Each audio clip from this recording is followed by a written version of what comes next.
Welcome back, Nature and Suggest. Today we have an exciting project that will help you reduce waste, nourish your plants, and make a positive impact on the environment. We are going to create our very own composting box using worms, also known as vermicomposting. So let's get our hands dirty.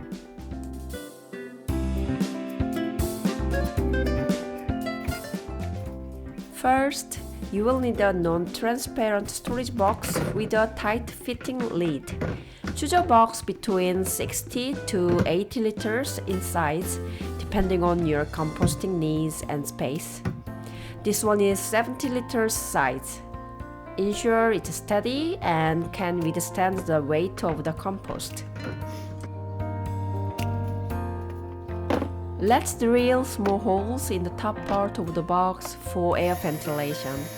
These holes will ensure your worms get enough oxygen while maintaining a proper moisture balance. Remember, don't drill too low. We wouldn't want our wiggly friends to escape. To create a cozy and nutritious home for our worms, we will use coconut fiber as bedding. When you purchase coconut fiber, it usually comes in a dry block. Soak it in water until the fibers become moist and provide a stable environment for the worms. Make sure it's nicely moisturized, but not too wet, as worms need to breathe through their skin.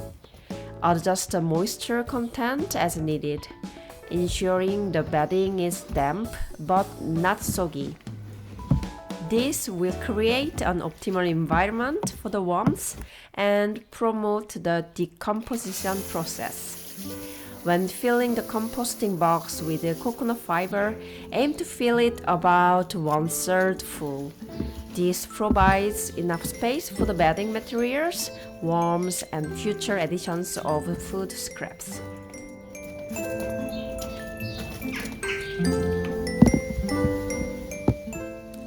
Let's add some torn newspaper to the moistened coconut fiber.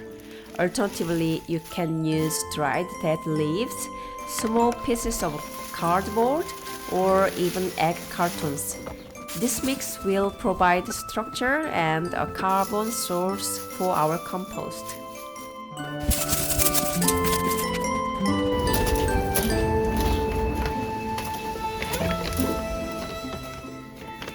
Next, we will add some soil. If you don't have any soil readily available, a potting mix will do just fine. This will introduce beneficial microorganisms to the composting process and aid in decomposition. Together with the carbon source, now your compost box is about half full.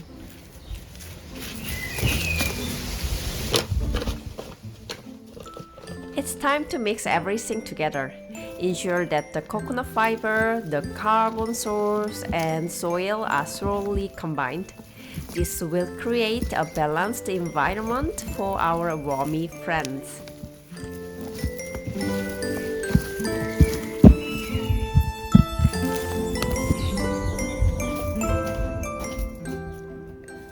Remember, worms can eat a similar weight of food to their own weight each day.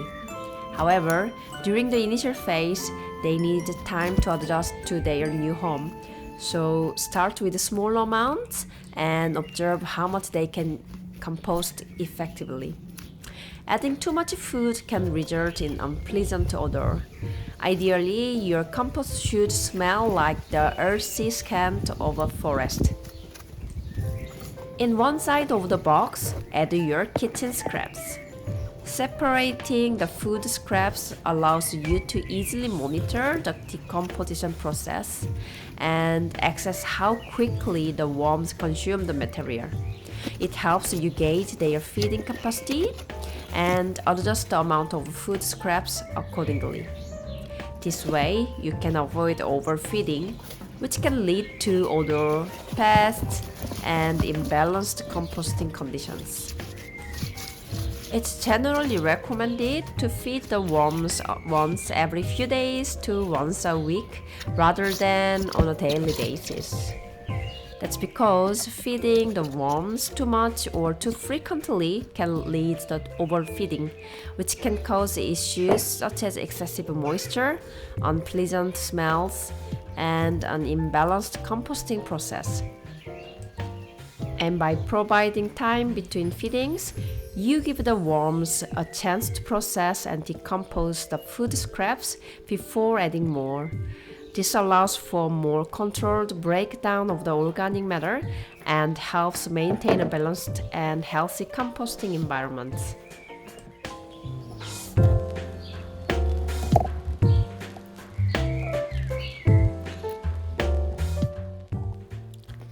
It's time to introduce our helpful partners. Worms. You can buy worms, specifically red wigglers or red composting worms, from a local garden center or online worm suppliers. These suppliers specialize in providing worms specifically for vermicomposting. They typically sell them in bulk quantities based on weight. I waited for the kids to come home from school and daycare, as they had promised to release the worms.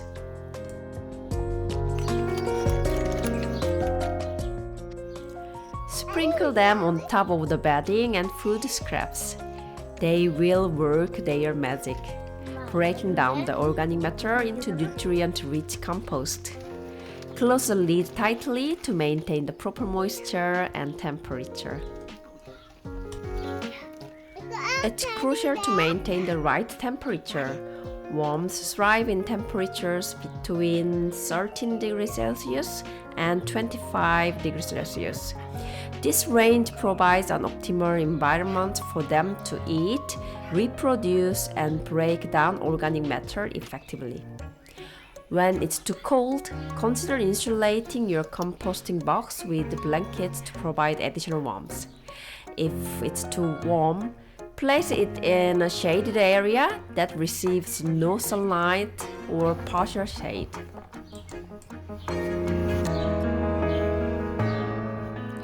Now that we have our composting box set up, let's talk about what we can and cannot compost.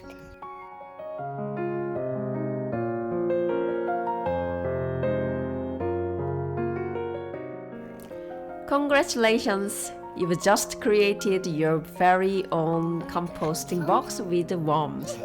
Over time, these industrious worms will transform your kitchen scraps and other organic materials into nutrient-rich compost. Remember to monitor the moisture level and provide a balanced diet for your worms. Later, I will also share how to harvest the worm casting, also known as black gold, and how to use it. Happy composting! 고맙습니다.